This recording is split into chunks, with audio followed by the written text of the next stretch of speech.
Querido Deus, obrigado porque já estamos nas horas do Santo Sábado. E aqui na Tua igreja nós podemos hoje refletir de forma mais vívida os últimos momentos da vida de Cristo.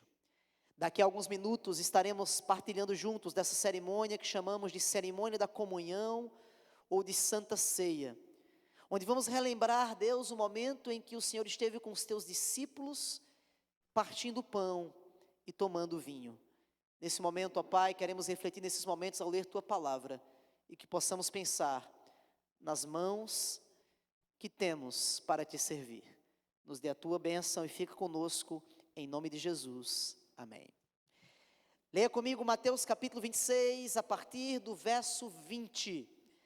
Diz assim a palavra de Deus: Ao cair da tarde, Jesus pôs-se à mesa com os 12 discípulos, e enquanto eles comiam, declarou Jesus: Em verdade vos digo, que um de vocês vai me trair.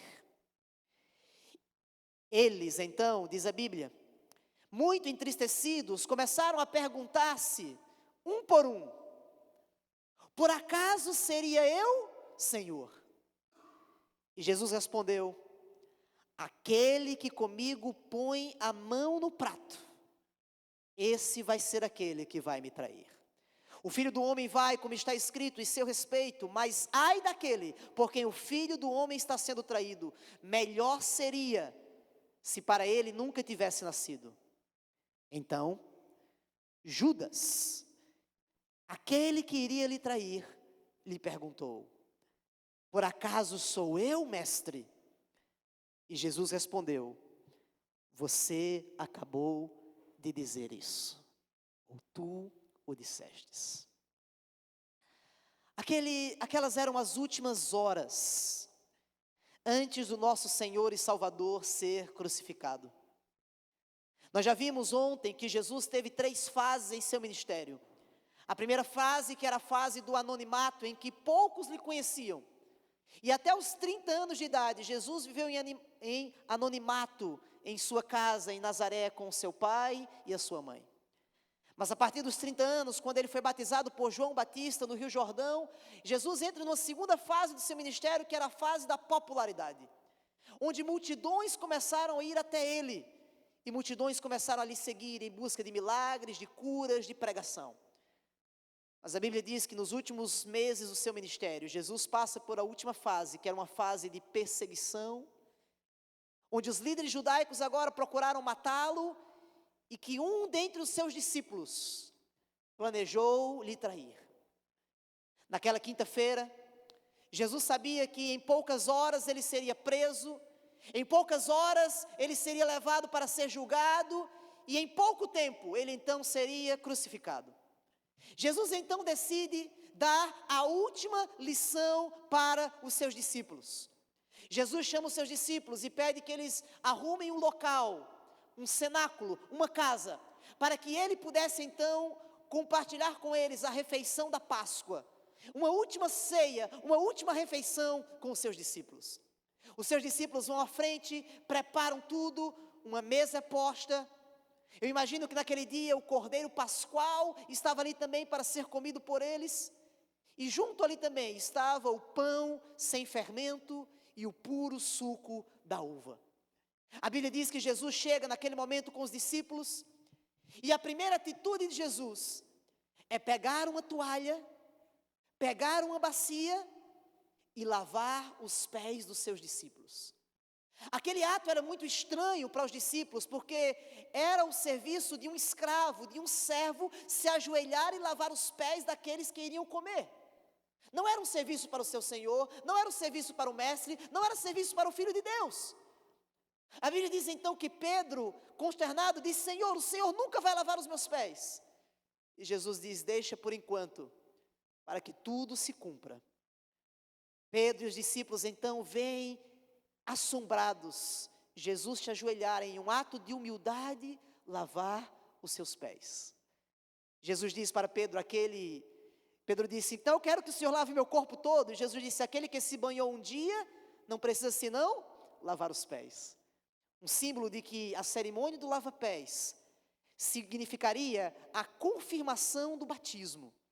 Para aqueles que um dia aceitaram Jesus no seu coração, ao participar daquela cerimônia, estão dizendo que querem renovar a sua consagração com Ele.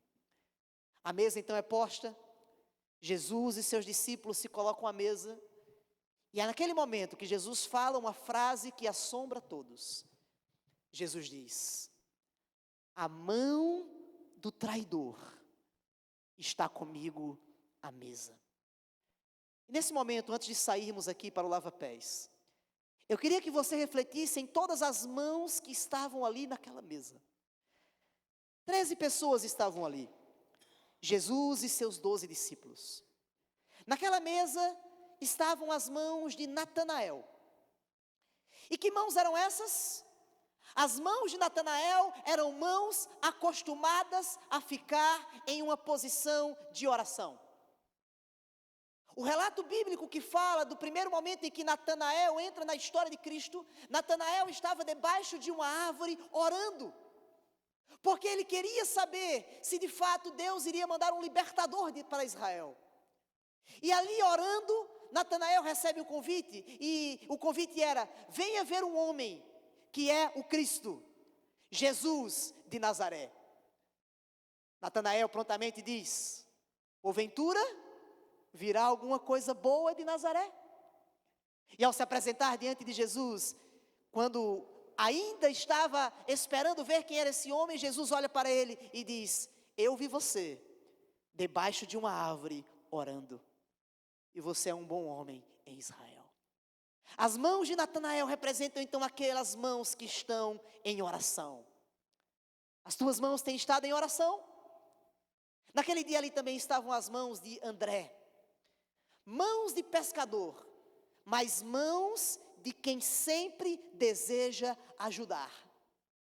André é reconhecido entre os discípulos como aquele que sempre levava as pessoas para Jesus. André era um discípulo de João, e quando ele ouve falar de Jesus, a primeira coisa que André faz é ir correndo para o seu irmão Pedro e dizendo: venha ver o homem que tanto esperávamos.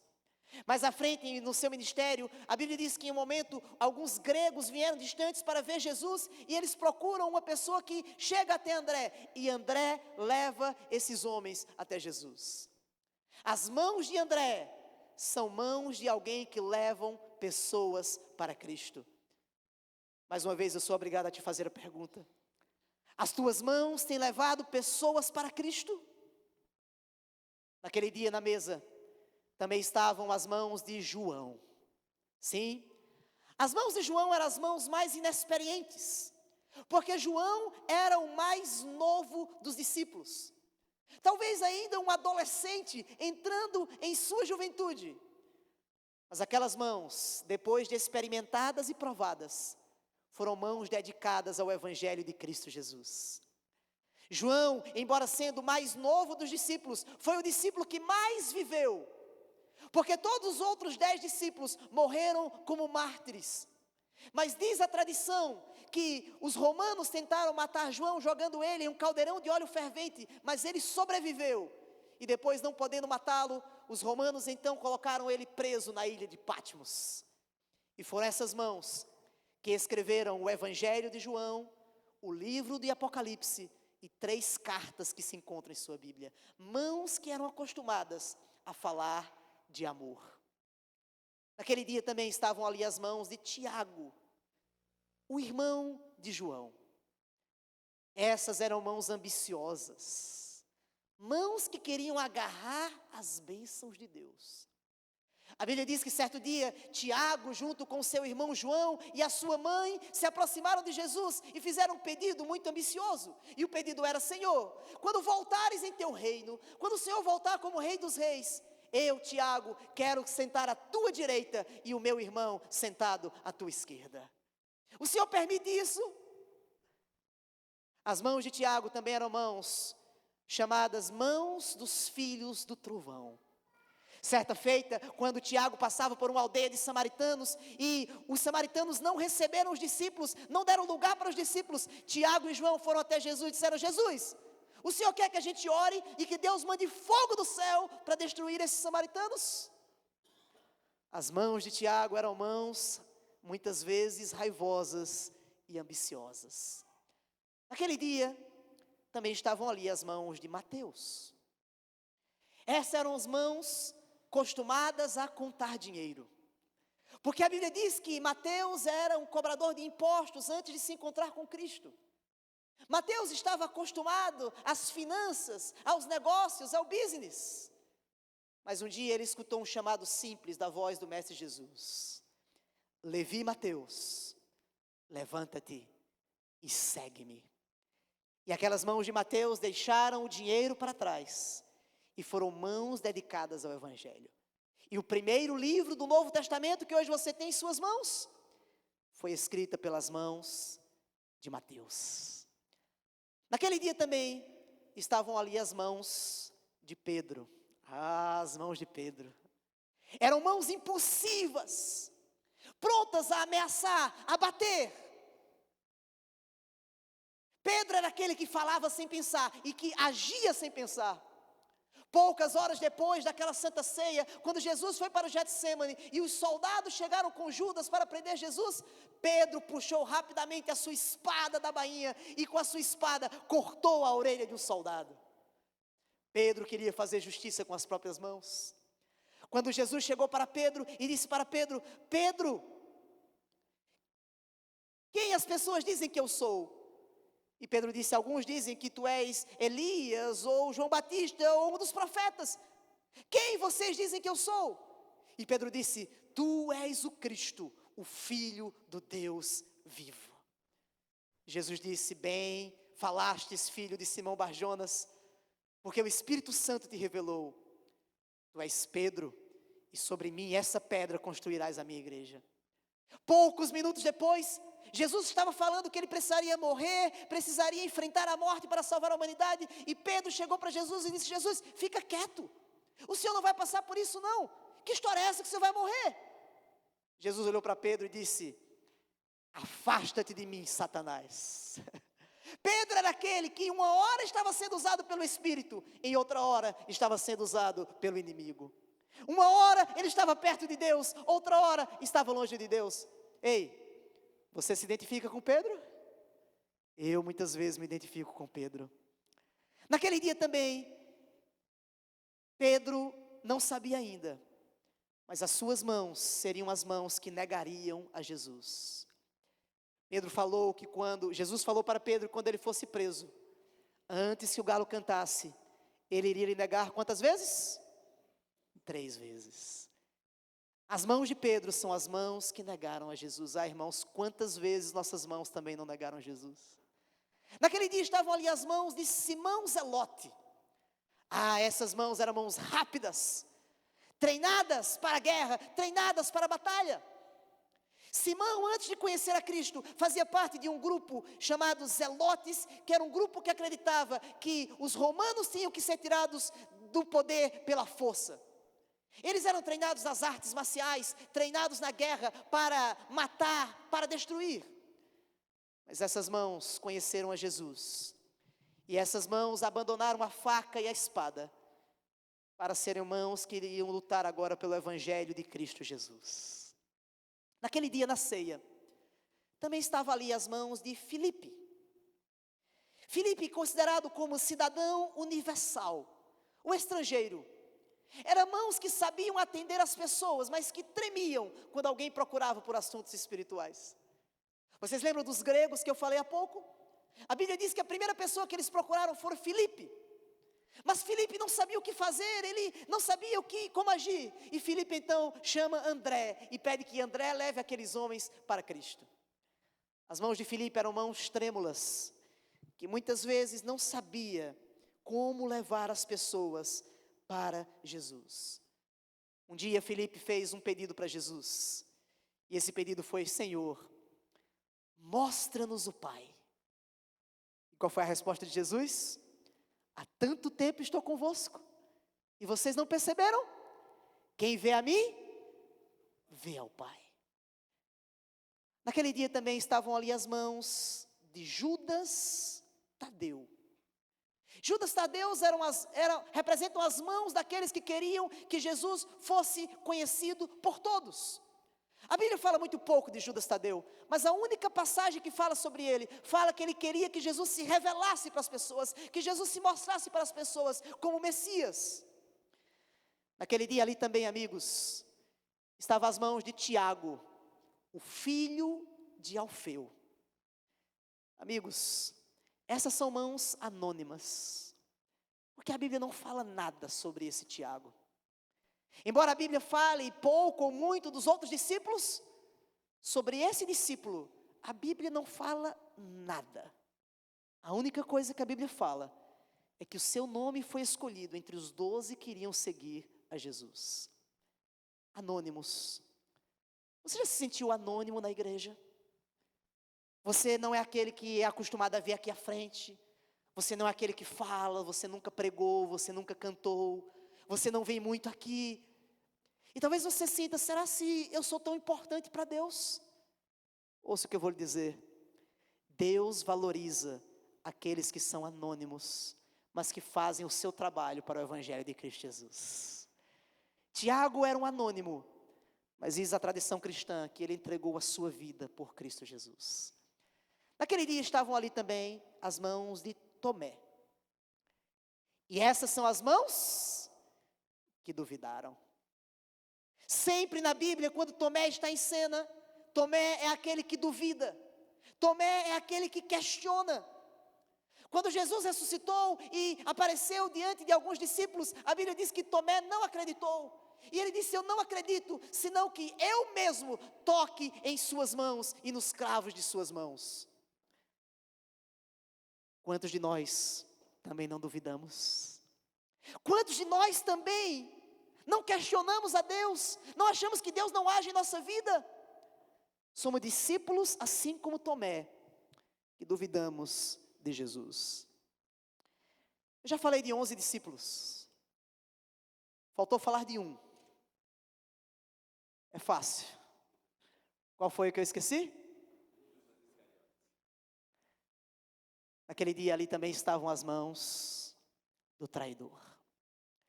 Jesus disse, a mão do traidor está comigo à mesa. Ali estavam as mãos de Judas Iscariotes, o traidor. É interessante notar, e Ellen White declara isso no livro Desejado de Todas as Nações, que Judas foi o único discípulo que se ofereceu para ser um discípulo. Judas, ele imaginava que Jesus seria aquele que iria libertar os judeus dos romanos.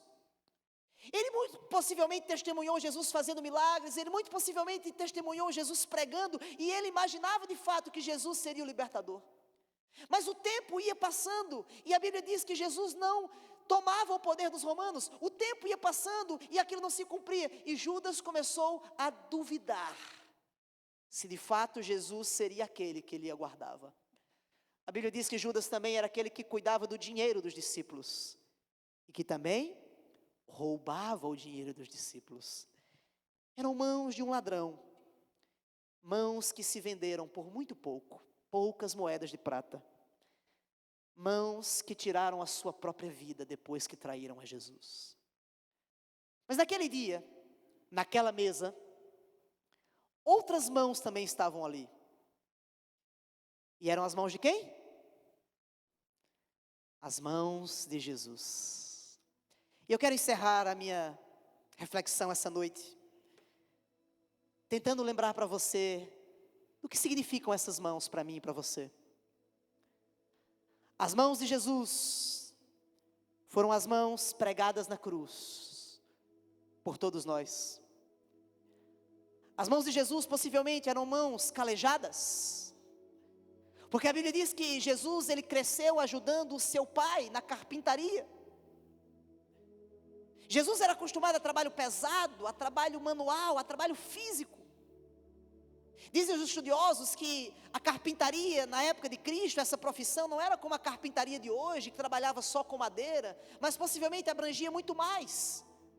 Trabalhava com construções, com tijolos, com tudo que envolvia a casa. Então as mãos de Jesus cresceram calejadas, mas quando ele iniciou o seu ministério, aquelas mãos começaram a abençoar pessoas. Eram mãos que tocavam nos olhos de cegos e faziam os cegos enxergarem. Eram as mãos que tocavam nos ouvidos dos surdos e faziam os surdos escutarem. Eram mãos que tocavam em leprosos e faziam os leprosos serem purificados. Eram mãos que ressuscitavam pessoas, mãos que abraçavam aqueles que nunca eram abraçados, mãos que tocavam naqueles que ninguém queria tocar. E por fim, foram mãos que foram estendidas, amarradas e pregadas em uma cruz. Mãos que cumpriram a missão, porque essa era a única forma de eu e você irmos para o céu. Porque a Bíblia diz que o salário do pecado é a morte, e alguém precisaria morrer. Nesse caso nós, os pecadores, eu, você, que temos culpas, pecados, nós merecíamos aquela cruz, nós merecíamos aquela morte, nós merecíamos os pregos, nós merecíamos a coroa de espinhos. Mas diz a Bíblia que Ele tomou o nosso lugar, e as suas mãos foram estendidas por eu e por você. A pergunta que eu te faço ao terminar minha mensagem hoje é: e as suas mãos? Olhe para as suas mãos agora.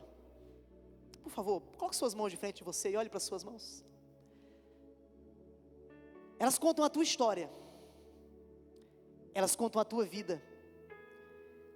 E eu te pergunto, com quem que essas mãos se parecem hoje?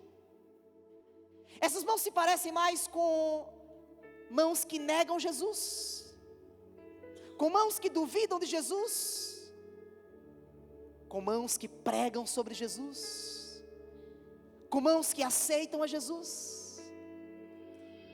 O meu apelo essa noite é para que as suas mãos sejam as mãos que façam valer a pena a morte e o sacrifício de Cristo.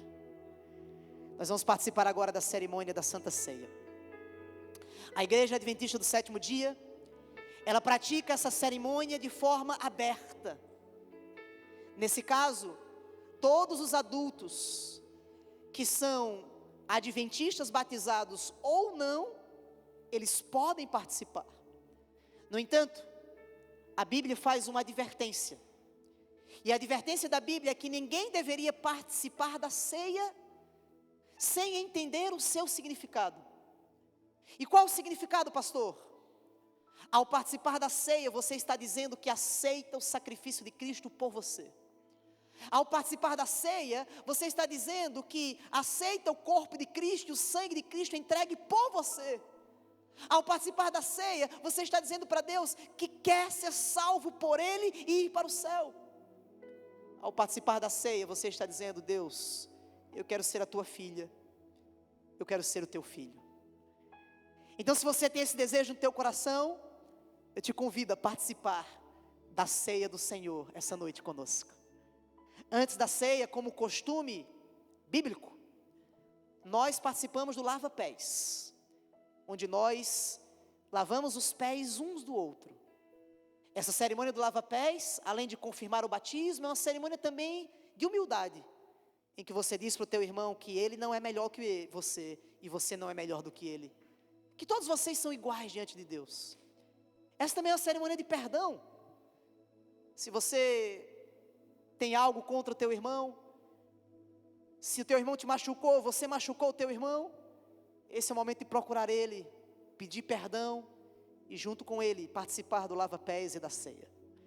Eu quero fazer uma oração nesse momento por todos vocês, por todos que querem que as suas mãos sejam mãos que vão para o céu. Quantos querem dizer isso para Deus? Você pode ficar em pé, por favor, nesse momento comigo? Eu vou te dar 1 minuto antes de eu fazer a minha oração, para que você tenha a sua oração com Deus. Algumas pessoas chegam para mim e dizem assim: pastor, eu não vou participar da ceia. E eu digo: mas por que você não vai participar? e diz assim: pastor, Deus o sabe. Aconteceu algumas coisas comigo essa semana, alguns pecados que eu tenho que resolver algumas coisas antes de participar da ceia. Deixa eu dizer uma coisa para você que está pensando isso. Esse é o momento de você resolver com Deus. Esse é o momento de você orar a Deus, pedir perdão a Deus e dizer: Deus, me ajuda, eu quero ter uma nova vida, eu quero ter o teu perdão, então eu vou pedir perdão a Deus e vou participar da ceia para receber o perdão de Deus. Então, se você está com esse sentimento, eu vou te dar agora um minutinho para você orar a Deus, para você pedir perdão a Deus, a entregar sua vida a Deus, e após esse minuto eu vou fazer uma oração aqui da frente. Feche seus olhos, vamos falar com Deus.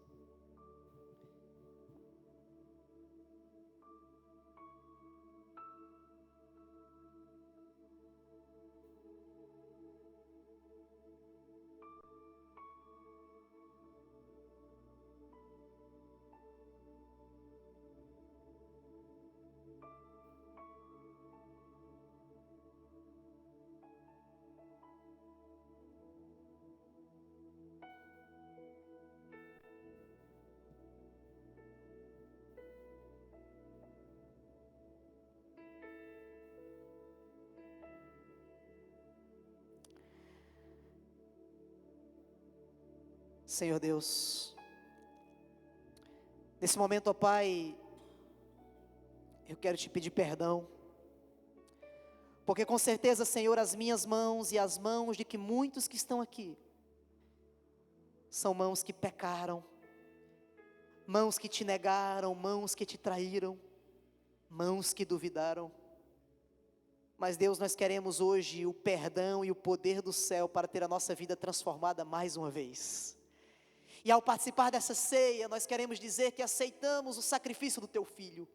Ao participar dessa ceia, nós queremos dizer que aceitamos o perdão de Cristo Jesus. Deus, por favor, nos perdoa, nos purifica e nos aceita e nos salva. Transforma o nosso coração, transforma a nossa vida, dá-nos a Tua paz. Ao descermos agora para o lava-pés, possamos juntos, ó Pai, estar certos de que o Senhor está renovando a nossa vida mais uma vez. E nos traz de volta, Deus, para participarmos juntos da ceia do Senhor.